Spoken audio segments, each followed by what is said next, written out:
Hi friend, मैं आपका स्वागत करता हूं। मैं हूं Raghavendra Singh Kushwaha. This is physics subject and this is the first chapter of physics, physical world and mathematical formula भी मैंने इसके साथ में रखा है, क्योंकि कुछ ऐसे जो है मैथमेटिकल चीज़ें आ जाती हैं जो जैसे बायो स्टूडेंट हैं या मैथमेटिकल जो स्टूडेंट हैं उन्हें बाद में काफ़ी डिफ़िकल्टी आती है। तो जो कैलकुलेशन मैथ यहाँ पे यूज होगा उसको भी मैंने सोचा कि शुरुआत में ही आपकी जो डिफ़िकल्टीज रहेगी बाद वाली उसको क्यों ना दूर कर दिया जाए। तो इस चैप्टर के साथ में, क्योंकि फिजिकल वर्ल्ड से आपके एग्ज़ाम में बहुत ज़्यादा नहीं पूछा जाता है, इसलिए जो है कुछ मैथमेटिकल भी स्लाइड्स मैंने यहाँ पे डाली है, तो इन्हें आप लोग जो है देख लीजिएगा। तो हम स्टार्ट करते हैं फिजिकल वर्ल्ड से। फिजिकल वर्ल्ड में क्या है, कुछ आपके यहाँ जो है इंडियन साइंटिस्ट क्वेश्चन कुछ ऐसे आ जाता है, राइट 2 और 3 Indian scientist name and discovery with it. तो यहाँ पे कुछ इंडियन साइंटिस्टों के हमने नाम लिखे हुए हैं, आप देख सकते हो। और यहाँ दो ज़्यादा से ज़्यादा 2 या 3 जो है आपके जो है इंडियन साइंटिस्ट लिखने के लिए आएंगे, तो आप बड़े ही आराम से उनको लिख सकते हो। यहाँ पे फर्स्ट है आपका, यहाँ देख रहे होंगे M.N. Saha, that is the first. इन्होंने थर्मल आयनाइजेशन पे वर्क किया था। साइंटिस्ट तो बहुत हैं, लेकिन यहाँ आपके एग्जाम में सिर्फ इंडियन साइंटिस्ट ही पूछे जाते हैं। तो M.N. साहा ने थर्मल रेडिएशन पे वर्क, आयनाइजेशन सॉरी, पे वर्क किया था यहाँ पे। दूसरे हैं आपके S.N. Boss. The second scientist is sorry जो है S.N. बॉस। S.N. बॉस ने क्वांटम स्टैटिक्स पे वर्क किया था। क्वांटम स्टैटिक्स ये रेडिएशन से रिलेटेड है आपका। तीसरा नेम है यहाँ पे होमो जहांगीर भाभा। इनका तो नाम आपने सुना ही होगा, बहुत ही फेमस साइंटिस्ट रहे हैं ये। इन्होंने कहा था जब ये जीवित थे कि मैं भारत के चारों तरफ ऐसा लेयर बना दूंगा कि किसी भी देश से अगर आक्रमण होता है तो उसका या बॉम्ब या मिसाइल्स आती है तो वो ऑटोमेटिकली फ्यूज हो जाएगी उस लेयर्स में आके, यानी कि अपने देश को कोई नुकसान नहीं होगा। तो इसके लिए इनको जो है नोबेल पुरस्कार भी मिला था। इनका cascade process of cosmic radiation पे वर्क था इनका। चौथे साइंटिस्ट हैं यहाँ पे एस चंद्रशेखर, आप देख रहे होंगे चौथे साइंटिस्ट एस चंद्रशेखर। इन्होंने Chandrasekhar limit, structure and evolution India of stars पे वर्क किया था। Evolution India of stars Chandrasekhar limit के नाम से फेमस हुआ था वहाँ पे। और फिर आपके हैं GC boss. GC boss ultra short radiation waves पे इन्होंने वर्क किया था। अल्ट्रा शॉर्ट रेडियो वेव्स आपने सुना ही होगा। ये जो है आपका हाई फ्रीक्वेंसी सिग्नल्स होता है। इसके बाद हम चलते हैं कुछ जो है प्रीफिक्स और उनकी सिंबल्स के बारे में जानकारी। ये अक्सर जो है यूनिट कन्वर्जन, जब आपको न्यूमेरिकल वगैरह दिया जाएगा तो उसमें यूनिट के साथ में जैसे आपका कह दिया जाए 1 टेरा,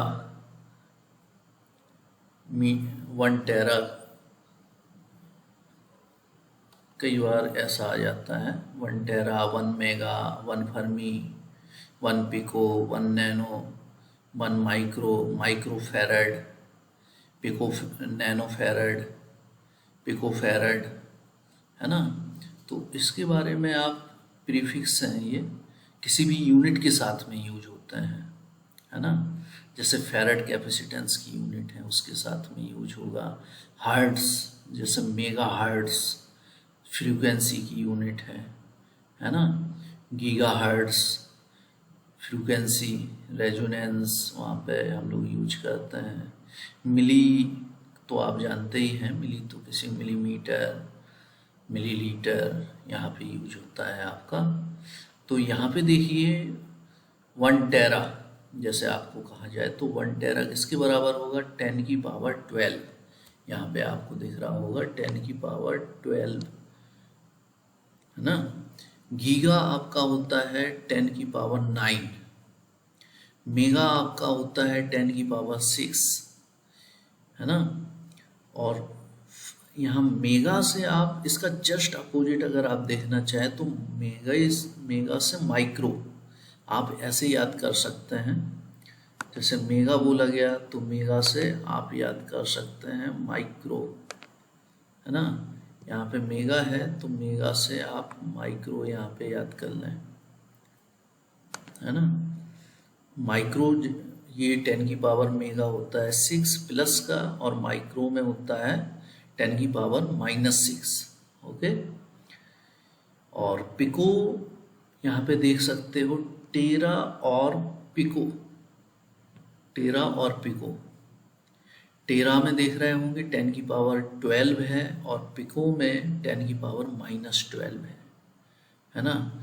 फर्मी 10 की पावर -15 है। जैसे प्रोटॉन का साइज अगर आपसे पूछा जाए तो ये फर्मी में आपको मिलेगा, यानी कि 10 की पावर 15 मीटर आपसे बोला जाएगा, डेट मीन्स 1 फर्मी, है ना। 10 की पावर -15 मीटर या 1 फर्मी आप इसको बोलेंगे, ठीक है। या फॉरबिडन गैप आपका फर्मी लेवल, वहाँ पे बात करते हैं हम लोग फॉरबिडन गैप पे, ओके। और नैनो या गीगा, गीगा के साथ में याद कर लीजिए, नैनो जस्ट अपोजिट है। गीगा 10 की पावर 9 है और नैनो 10 की पावर -9 है ना। मिली तो आप सभी जानते हो 10 की पावर -3 है यहाँ पे मिली, है ना। 10 की पावर -3, ठीक है। तो यहाँ तक क्लियर होगा मेरे ख्याल से, कोई विशेष वो नहीं है।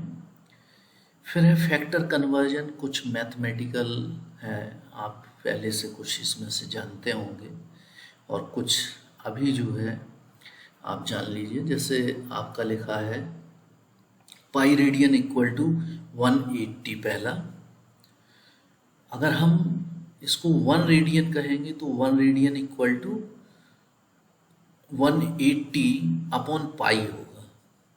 पाई का जब हम वैल्यू डालेंगे और सॉल्व करेंगे तो हमारा आएगा 1 रेडियन इक्वल टू 57.30 डिग्री, ठीक है। 57 अपॉन 30, है ना।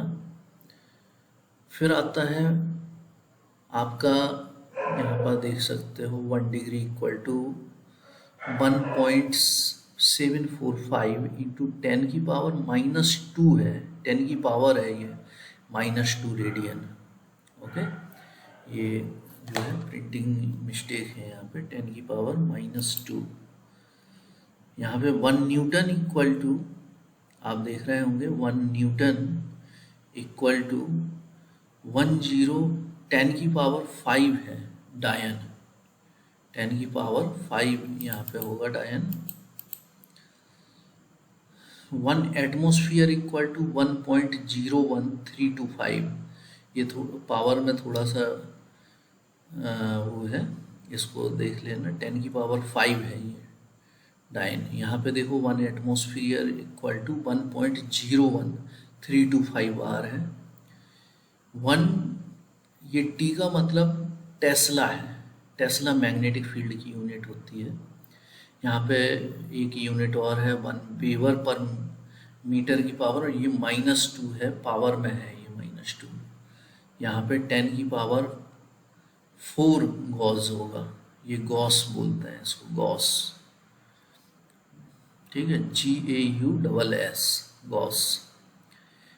अब ये देख लो 1 हॉर्स पावर इक्वल टू 745.7 होता है ना, 745.7 वाट। यहाँ पे इसको हम लोग न्यूमेरिकल में 746 लेते हैं। 1 नेक्स्ट चलते हैं, 1 कैलोरी इक्वल टू 4.186 जूल, या इसी को ले लेते हैं हम लोग 4.2 न्यूमेरिकल्स में। ओके, नेक्स्ट है 1 किलोवाट आवर इक्वल टू, ये याद रखने वाली यूनिट है, आपको यूज होगी ये 3.6 मेगा जूल, है ना, मेगा मतलब 10 की पावर 6। 1 अर्ग, अर्ग किसको बोलते हैं, ये आपकी CGS यूनिट होती है। CGS यूनिट यानी कि सेंटीमीटर, ग्राम और सेकेंड, तो एनर्जी की यूनिट है, तो इसको ये इक्वल होता है 10 की पावर -7 जूल। 10 की पावर है ये, 10 की पावर -7 जूल पावर लिखना इसको। और 1 UC स्क्वायर, ये C स्क्वायर है यहाँ पे 931.50 mega electron volt, 931.50 mega electron, ये 1 UC स्क्वायर है ना। U को बोलते हैं यूनिफाइड एटॉमिक मास यूनिट, जो कि वेट की यूनिट होती है, और ये इक्वल होता है 1/12 of the mass of the carbon, है ना। और इसमें लास्ट यूनिट लिखी है 1 electron volt equal to 1.6 into 10 की पावर -19 होगा, ये -19 जूल। Okay, -19 joule. अब देख लेते हैं कुछ ट्रिग्नोमेट्रिक आइडेंटिटीज, यानी कि कुछ फॉर्मूले हैं, ये आपको बहुत ज़्यादा फिजिक्स में यूज होने वाले हैं। जैसे जो सबसे पहले जो यूज होगा वो ये 2 फॉर्मूले यूज होने वाले हैं। dx/dt इक्वल टू होता है v मतलब वेलोसिटी आपका, x होगा यहाँ पे डिस्टेंस, तो डिस्टेंस के टर्म में कोई भी इक्वेशन दिया रहेगा तो उसको डिफ्रेंशिएट करेंगे, ये डिफ्रेंशिएशन के टर्म में लिखा हुआ है dx/dt equal to v, velocity equal होता है। वैसे ही उसके ऊपर वाला है dv/dt, यानी कि v का मतलब क्या हुआ, v का मतलब हुआ वेलोसिटी यहाँ पे इक्वल टू a, मतलब a का मतलब है एक्सेलरेशन। ओके, फिर उसके ऊपर चलते हैं हम लोग यहाँ sin 90 minus theta, sin 90 minus theta equal to होता cos theta, cos 90 minus theta equal to sin theta, है ना। ये ट्रिग्नोमेट्रिक है, ये जो है 10th में आपने पढ़ा होगा। फिर ये 2 फॉर्मूले एक जैसे होते हैं, इनको समझ सकते हो आप। साइन, सबसे पहले ऊपर वाला sine alpha plus minus beta, है ना, तो ये होता है sign alpha cos beta plus minus cos alpha sine beta. इसका मतलब ये हुआ अगर अंदर प्लस है तो यहाँ प्लस आएगा, अगर यहाँ पे माइनस है तो बाहर भी माइनस आएगा। अंदर जो साइन रहेगा, जैसे साइन अल्फा प्लस बीटा होगा तो बाहर क्या आएगा, sine alpha cos beta plus cos alpha sine beta. वैसे ही cos alpha plus minus beta लिखा है, इसमें अपोजिट होता है, अगर अंदर प्लस है तो बाहर माइनस आएगा, अगर अंदर जो है माइनस है तो बाहर प्लस आएगा। अगर आपका फॉर्मूला है कॉस अल्फा प्लस बीटा तो आप लिखोगे इसको cos alpha cos beta minus cos alpha sine alpha sine beta. Okay, इसमें अपोजिट साइन आता है, साइन वाले में सेम साइन आता है। अब देख सकते हो कॉस वाला, कॉस 2 थीटा का फॉर्मूला, कॉस 2 थीटा वाले में 3 फॉर्मूले हैं।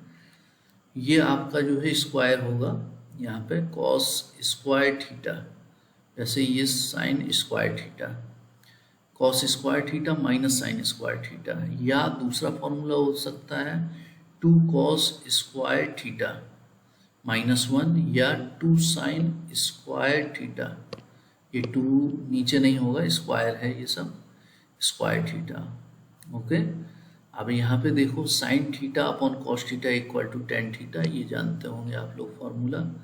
Sign square theta plus cos square theta, है ना, cos square theta equal to 1 और sine 2 theta equal to 2 sine theta into cos theta. इतना आप लोग कुछ टर्म आपको जो है डिफरेंशिएशन के भी आप याद करने पड़ेंगे फॉर्मूले, जो जब जो है हम पढ़ाएंगे आपको मोशन, वहाँ पे हम बताएंगे। कुछ सर्टेन है, ज़्यादा नहीं है वहाँ पे बता देंगे, बस उतना ही आप लोग जो है याद कर लीजिएगा।